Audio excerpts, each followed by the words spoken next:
Stop making this huge mistake in your research papers and thesis. This single mistake can lead to the outright rejection of your paper, loss of your scientific reputation, and even severe disciplinary action against you. Hello and welcome back to XploreBio with Dr. Abhishek. On this channel, I regularly review your comments and make videos on the topic that addresses your research problems to make your academic journey easier.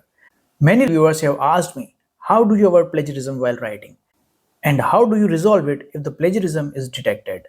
Therefore, in today's video, first I will explain how to approach academic writing to avoid plagiarism completely.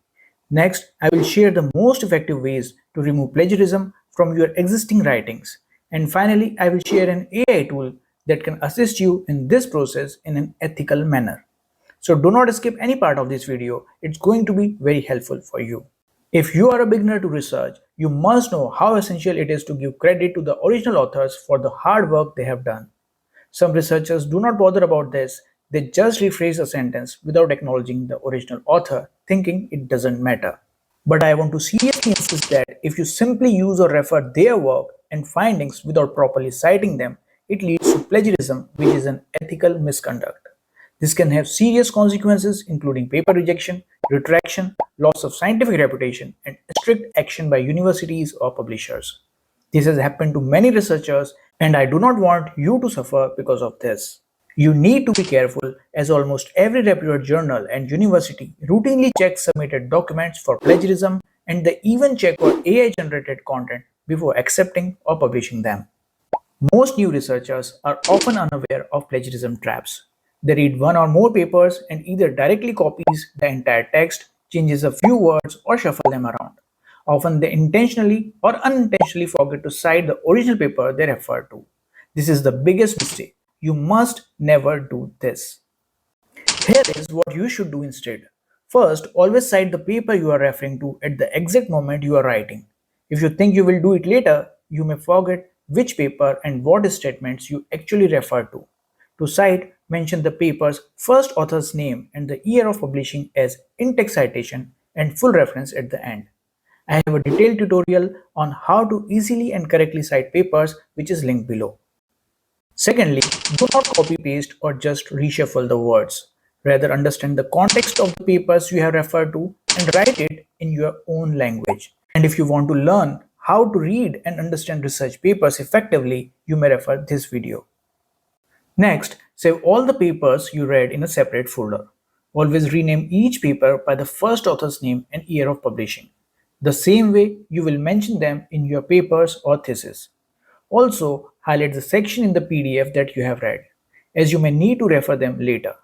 This may sound tedious, but it is better to save them now rather than searching for them again and again later on.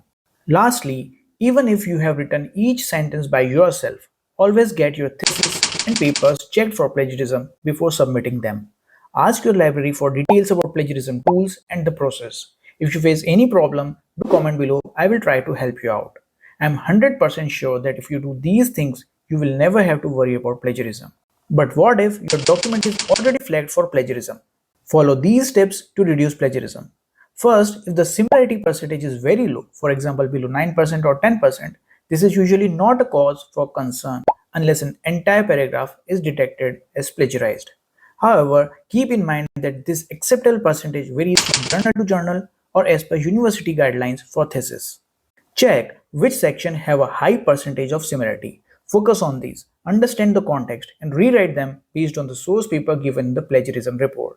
Or you may search it again on Google Scholar or another search engines.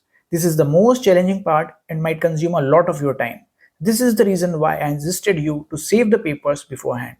The key is not to copy the text, but rather grasp the concept and rewrite it in your own words while citing correctly. Once done, check the document again for plagiarism. Your score should reduce significantly. If manually finding the right papers to cite and organizing them seems challenging to you, you can use AI tools like Jenni, which is very popular among students and researchers. It allows you to easily add all your research paper PDFs or import them from the reference file generated by Google Scholar, Zotero, or others directly into the Jenni's library. If you are writing in Jenni's text editor, it will find relevant papers to cite based on the context of the sentence. You can go through the title and text snippet to determine if the paper is worth citing. Here I want to emphasize that although the tool suggests relevant papers, it is wise to verify the source. This is the ethical way of using not just Jenni, but any AI tool to avoid plagiarism. Universities want you to be responsible while using AI tools. One reason I like Jenni is that when you cite, it automatically formats the citation and adds the full reference at the end, making reference management quite easy. Another useful feature is paraphrasing that rewrites selected text to help you reduce the similarity score. However, I still insist you to understand the meaning of what you are writing and at least go through it once before submitting.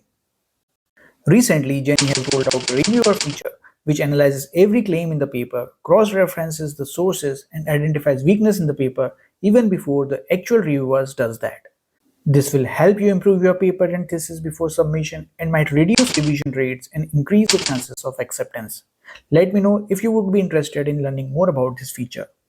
Jenni can also assist you in finding literature, generating ideas, academic writing, and editing, which I have explained in much more detail in my full tutorial videos. In case you find doing everything manually difficult and time consuming, you may try this tool. The link and the discount codes are given in the description. I would love to hear from you in the comments if this video has helped you. For any doubts or suggestions, comment below and I will reply. Thanks, and I will see you in my next video.